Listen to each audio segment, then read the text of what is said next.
And welcome everyone. Welcome to Pride Rock, one of the main features here on Accolon Flats. We are here in the MSL Code Platinum Season 2 semifinals.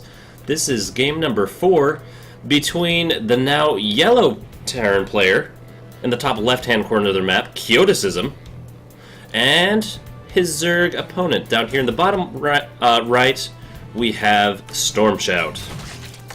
Excellent. So, Quixoticism went up a fast 2-0 in this best of 5. However, last game, Stormshout really handled the early aggression quite well. There was a little bit of bunker pressure. He handled that well. He was able to continue keeping his opponent on one base. He was able to harass Mutas, and then with some big Baneling hits, totally ended the game. So, this is exciting.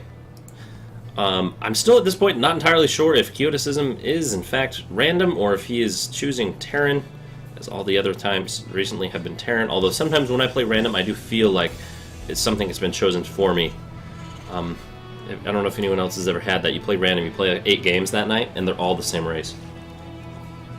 Sometimes I feel like I could have a random selection where I could choose which races to be random between, because it's like, I don't really want to play this one, but either of the other two are fine, and then you keep getting the one that you're trying to avoid. Just saying. That's how I feel.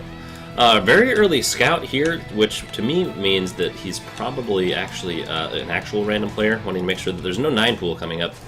It looks like Quixoticism going for very standard everything.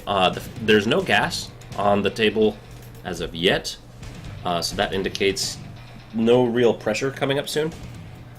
It's probably more of an expand build. He's banking a whole bunch of minerals. He should throw down an expansion right here.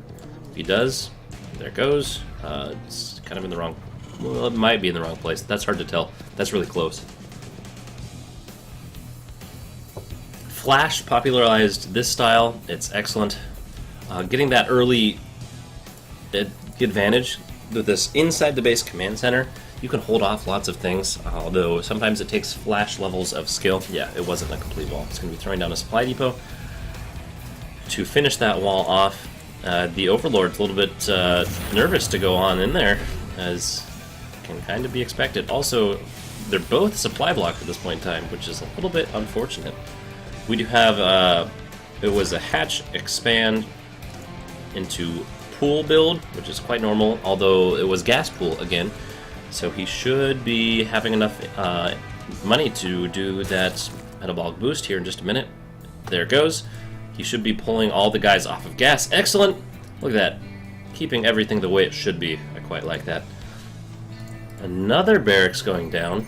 There's a build that QXC did way back in the day that was you do 1 racks, expand, and then throw down 3 more racks. That was my first build that I ever learned. Because, man, QXC is a boss. He hasn't done as well recently, but, man, Kings of the Beta tournament, I quite enjoyed watching him. So we do have the gas down now, so that will, in fact, mean that there's some sort of tech coming out sometime soon.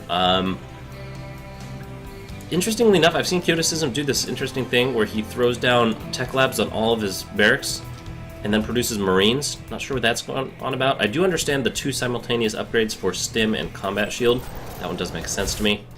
I'm just not quite sure about that last part. We do have some Lings coming in, going to check on everything.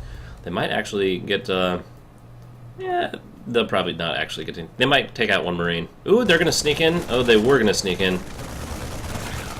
Nope, instead, just one of them dies.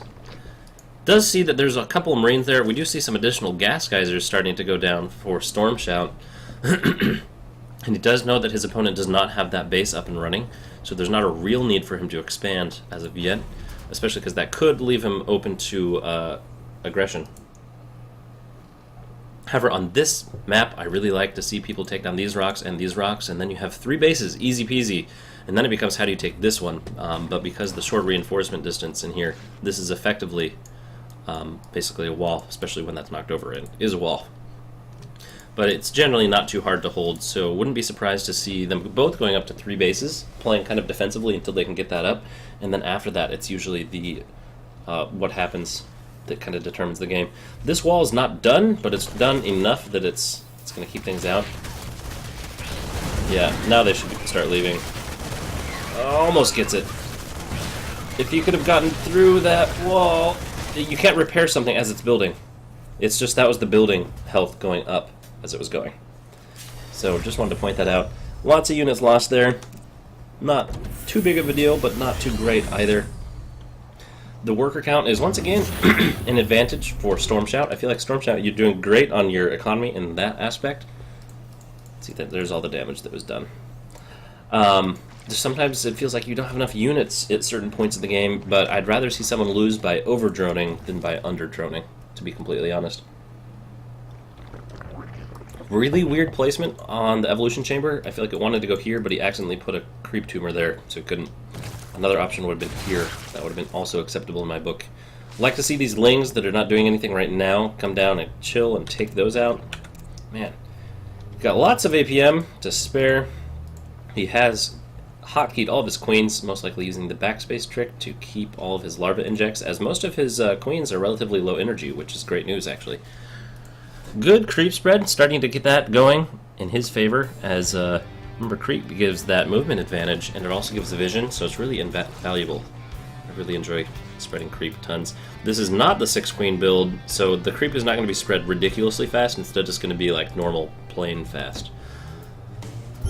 Ooh, okay, so Quixoticism is going to be moving out on the map. The army values are similar, and it looks like Stormshout might be going for a Baneling bust at the exact same time. If the siege tank was in siege mode, this Baneling bust wouldn't work, as most of the Banelings would get shot and killed in one hit from the siege tank. But as it is right now, he could do a decent damage and get in. There's not really any additional units in the build queue from Stormshout though, so I wonder if he's going to do some Baneling mines. But there's no burrow as of yet, so they're slow Banelings. He's got to get the lings behind. That's... Yeah, he decides not to lose those. Though he does reveal them, and now his opponent is going to be worried about them. So Quixoticism knows he's got to deal with that at some point in time, and it looks like instead Stormshout's going to be going for a Spire, probably going for Mutaling. Mutaling is something that's worked really well for a long time. The reason it works really well is that the easiest thing for Terran players to do to respond to Mutalisks is to build Marines, because everyone always has barracks. So here it is again. A little bit. Yeah, Tech Lab, and then you'll see Marines out of there if he sticks true to form. So this is really, really vulnerable, which is kind of scaring me. But, so what you do, bam, is you take a single, he's sending single Marines out. That's smart. He's going to try to get rid of those Banelings one at a time.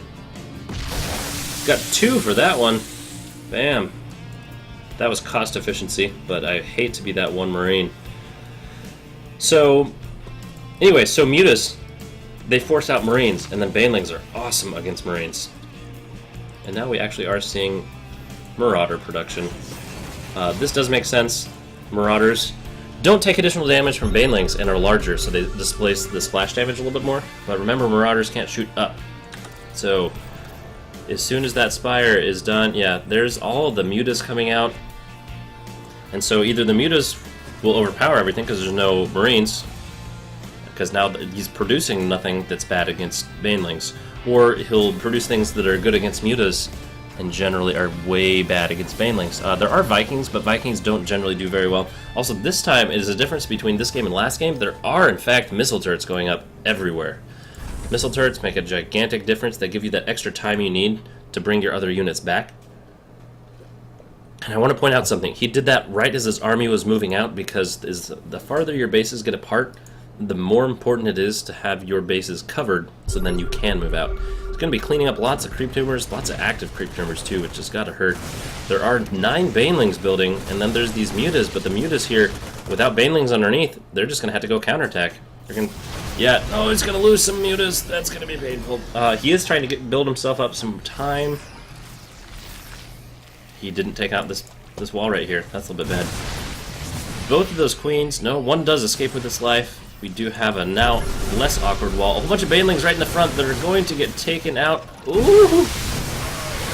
Decent hits with the Banelings. Look at only things left of the Marauders and the Siege Tanks. That is going to get cleaned up. I thought for a moment that those Marauders were right in the front and the Marines were all up against the back, which would have been excellent, but I do believe that Stormshout got the better end of that engagement. There is still some work to do with creep spread, but now he's going on the offense as he has some additional units left over from that attack. He's going to make something work. He does have a lot of gas. He's glooping up this base. He's going to be building a whole bunch of banelings, and he's going to be going for a baneling bust. Woo! Everyone loves baneling busts. He should be using those mutas, yeah, just exactly like this. The main base is actually covered pretty well, but he's just, see, even just having this here, it wasn't even finished, just having one there meant they had to deal with that before killing tons of things, because he was trying to make sure it stopped building. Now that it's stopped building, it's not a threat, so he doesn't worry about it too much. And also notice how this is pulling all of the army back, so he should be able to use these banelings to go attack at the front. As without things shooting at them, they do way better. Now the siege tank's there, I feel like that was a missed opportunity from Stormshout. He is up in supply. The worker count is double his opponent. Good job there. He's going to chase down those dropships, and that is a great move. And he's going to lose. He's going to lose at least one fully loaded dropship. There's 1, 2, 3. That's a huge, huge deal. Yeah, that's a good game. Wow, that was 24 Marines with mutas, believe it or not. It's not often you see that many Marines kill that many mutas, or vice versa, swap that. And it looks like Quixoticism knew that with that gone, he was really quite behind. He might have been able to hold out for a little while, but there was nothing to defend against the mutas anymore because all the Marines had died. So, wow, Stormshout started out behind 0-2. He's brought it back to now 2-2. So now we're going into match point and the MSL Code Platinum semifinals. One of these players will move on to the winners bracket finals. One of them will not. Stay tuned. We'll figure out who exactly that is.